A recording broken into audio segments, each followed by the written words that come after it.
So there is this book that talks about some of the dumbest moments in television history, and I found some of these moments so fascinating that I really wanted to make a video and talk about some of my favorites. First up, we've got Pink Lady, also known as Pink Lady and Jeff, because Jeff Altman and Pink Lady's agents were not able to agree on a name. Can you tell we're already off to a great start? Anyway, this was a TV show that aired in 1980. It ran for just 5 weeks on NBC. I'm gonna stop talking about it so much and just show you a little bit of it. So Pink Lady was this pop singing duo that was incredibly popular in Japan, and so the pilot episode of this series starts with a musical performance of Boogie Wonderland by these two. And they perform really well here. They're both really active and charismatic on stage, and they sing the song very well.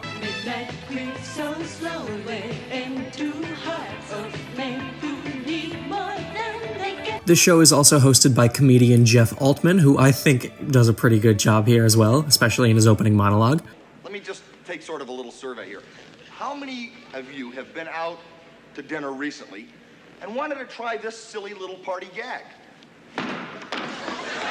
And then they all join each other on stage, and just tell me if you think something about this feels a little off. Now you girls do speak English. Oh yes, we spent many hours in Japan learning. We wanted to speak perfect English when we got here. Oh, and you speak English too? Yes, do you? In case you couldn't tell, me and Kay could not speak English. According to Wikipedia, the show's developers pursued the project under the erroneous assumption that the stars spoke both English and Japanese. When the reality became apparent, network executives insisted that Me and Kay not only perform their English dialogue phonetically, but also sing in English. And as you can tell, the show is an absolute nightmare. It's kind of a shame, seeing as everybody involved is really talented, and they look like they really would enjoy this if it weren't for the big elephant in the room, that the two biggest stars in this thing are performing in a language that they don't understand. This show should not have been ordered in the first place. They should not have tried to make it work, in my opinion. Just look at their faces in between this. They can tell that it isn't working. Also, these girls do a very good job of faking English, but I mean, you can only do so much when you really have no point of reference for what it's supposed to sound like. Tonight on the show, we have our very special guest, Mr. Sherman Hamsley and Mr. Bart Parks, and a musical guest, Blondie!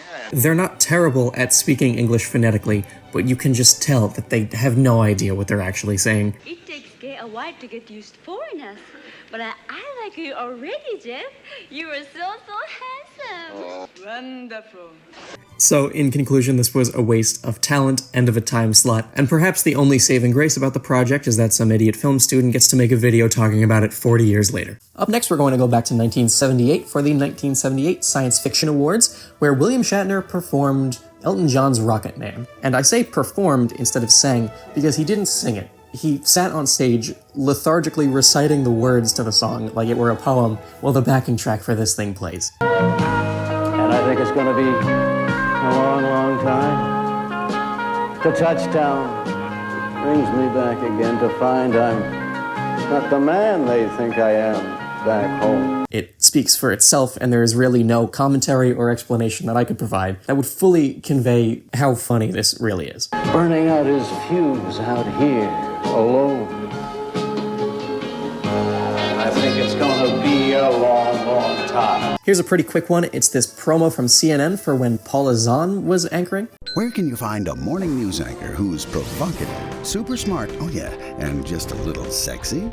CNN. Yeah, CNN. Paula Zahn hosts American Morning starting Monday, 7 Eastern. That's right, on CNN.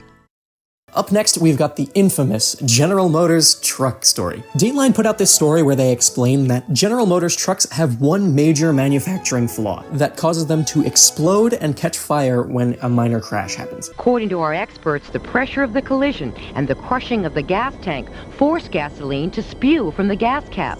The fuel then erupted into flames when ignited by the impacting car's headlight. But, oops. NBC's contractor did put incendiary devices under the trucks to ensure that there would be a fire if gasoline were released from the truck's gas tank. We agree with GM that we should have told our viewers about these devices.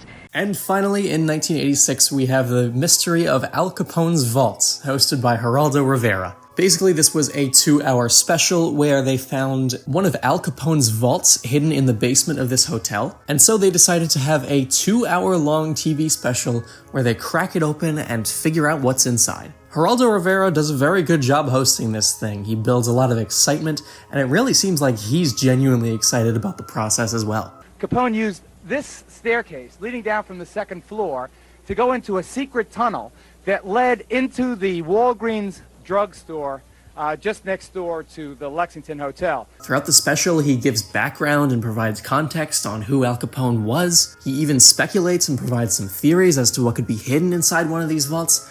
And then finally, at the very end of the special, they crack open the last of it. And... Get out of that thing, come over here. Everybody, come here. All right. You know, when we began opening this vault nearly 2 hours ago, we had no real idea what we'd find inside.